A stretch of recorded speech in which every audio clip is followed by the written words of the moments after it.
बिस्मिल्लाहिर्रहमानिर्रहीम, अस्सलाम वालेकुम नाजरीन। मैं हूं बाबर हयात और आप देख रहे हैं 24/7 उर्दू न्यूज़ पर बाबर हयात शो। नाजरीन, पाकिस्तान क्रिकेट से जुड़ी अहम तरीन खबरों के साथ आपके खिदमत में हाजिर हूं और बहुत इंपॉर्टेंट न्यूज़ है जी। खासतौर पे पाकिस्तान सुपर लीग के हवाले से अब बहुत ज़्यादा खबरें सामने आ रही हैं क्योंकि दो नई टीम्स की एंट्री हुई है। उसके बाद अब पाकिस्तान सुपर लीग के ड्राफ्ट की मुमकिन तारीख सामने आ गई है और उसके साथ साथ रिटेंशंस की बात हो रही है। रिजवान जो हैं वो नए कप्तान बन रहे हैं एक फ्रेंचाइज के, वो भी आपको आज के इस प्रोग्राम में बताऊंगा। पीएसएल से जुड़ी काफ़ी इंपॉर्टेंट खबरें हैं जो आपके साथ आज के इस प्रोग्राम में शेयर करूंगा। और इसके अलावा पाकिस्तान को T20 वर्ल्ड कप में एक मैच मिल रहा है जी। T20 वर्ल्ड कप से पहले एक मैच मिल रहा है, वो भी आपको बताऊंगा। और फिर बात करेंगे कि सबसे इम्पॉर्टेंट जो आज की खबर जो आप जानना चाहते हैं कि क्या तीसरा T20 मैच पाकिस्तान और श्रीलंका के दरमियान होगा, मैच होगा या बारिश होगी, इस हवाले से बहुत अहम अपडेट है। मौसम ने कुछ करवट बदली है, इस हवाले से आपको बताऊंगा। लेकिन आगे बढ़ने से पहले आपसे गुजारिश कि अगर आप हमारे नए व्यूअर हैं तो प्लीज़ हमारे इस चैनल को जल्दी से कर लीजिएगा सब्सक्राइब और बेल आइकन को पुश करना मत भूलिएगा। मुझे फॉलो कीजिए इंस्टाग्राम पे बाबर हयात शो और हमारे पेज को फेसबुक पे लाइक कर लीजिएगा। तो जनाब, सबसे पहले तो अहम तरीन खबर आज की ये आई है कि पाकिस्तान सुपर लीग के सीज़न 11 की जो ड्राफ्ट की डेट है वो ऑलमोस्ट फाइनल कर ली गई है पाकिस्तान क्रिकेट बोर्ड की जानिब से।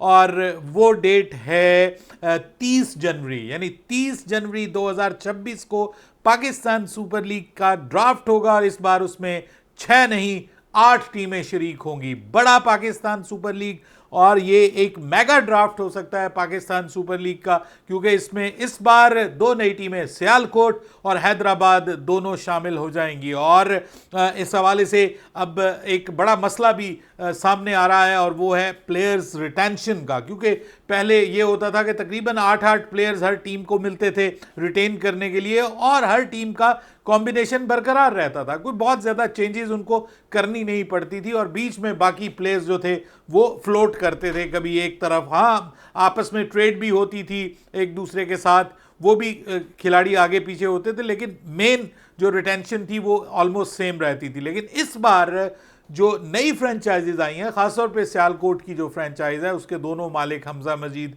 और कामिल खान दोनों बड़े इंपॉर्टेंट क्रिकेटिंग बिजनेसमैन हैं। तो वो ये चाहते हैं कि जी वैसे ही सब कुछ ख़त्म कर दिया जाए, रिटेंशन ख़त्म कर दी जाए, ओपन कर दिया जाए इस बार, और सब खिलाड़ियों को रिलीज़ करके सबको अवेलेबल बना दिया जाए। कोई भी फिर वो ये है कि ड्राफ्ट में जो टीम जिसको खरीद पाए खरीद ले।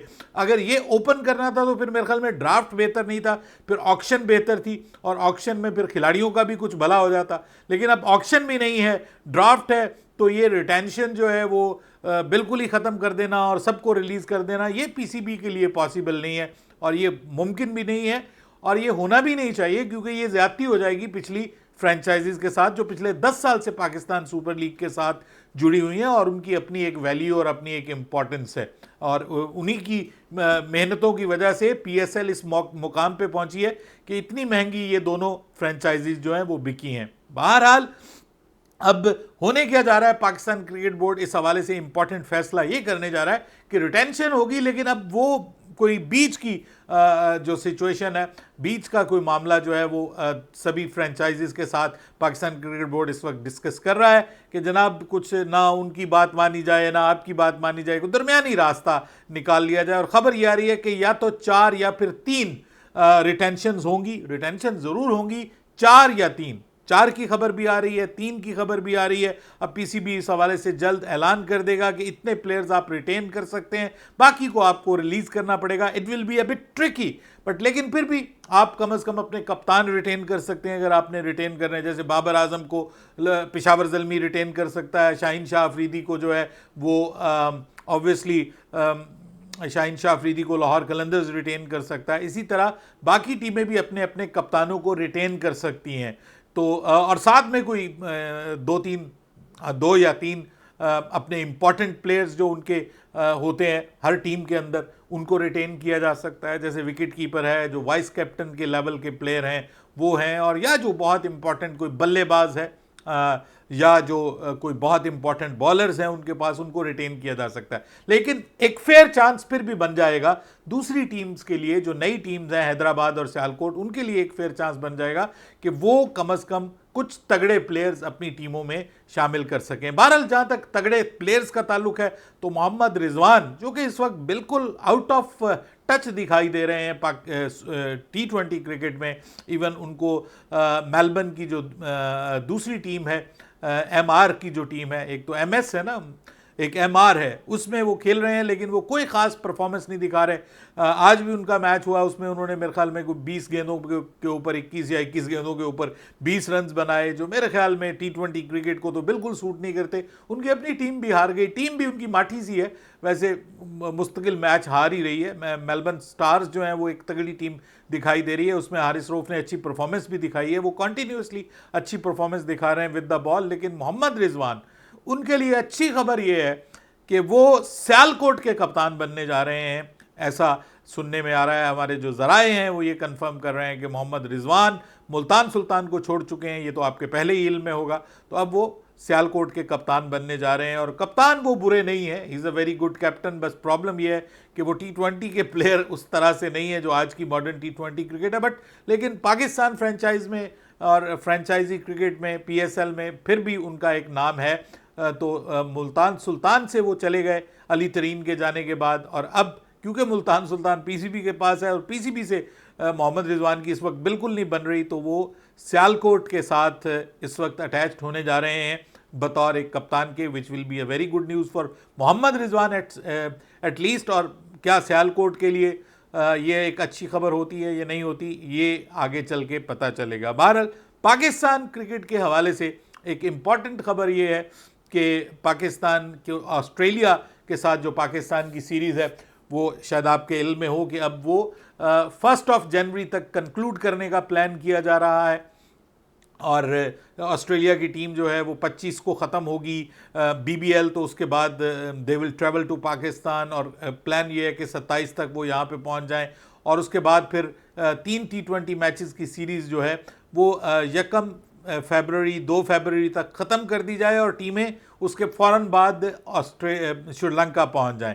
वहाँ पर अब ये खबर ये आ रही है कि पहले तो ये पॉसिबल नज़र नहीं आ रहा था, अगर आप 5-6 फरवरी तक लेके जा रहे हैं ये सीरीज़ को, तो पॉसिबल नज़र नहीं आ रहा था कि इन दोनों टीमों को कोई वार्म अप मैचेस मिल सकें। लेकिन अब ये खबर आ रही है कि इस सारे प्लान की वजह से अब पाकिस्तान को भी वार्म अप मैच मिलने का इम्कान है और ऑस्ट्रेलिया को भी वार्म अप मैच मिलने का इम्कान है। किसके साथ होता है ये ऑब्वियसली वहीं पे जो मौजूद टीमें हैं उन्हीं में से किसी टीम के साथ होगा पाकिस्तान का वार्म अप मैच, और वो उन टीमों के साथ नहीं होगा जिनके साथ पाकिस्तान ने ऑलरेडी इस टूर्नामेंट में मैचेस खेलने हैं।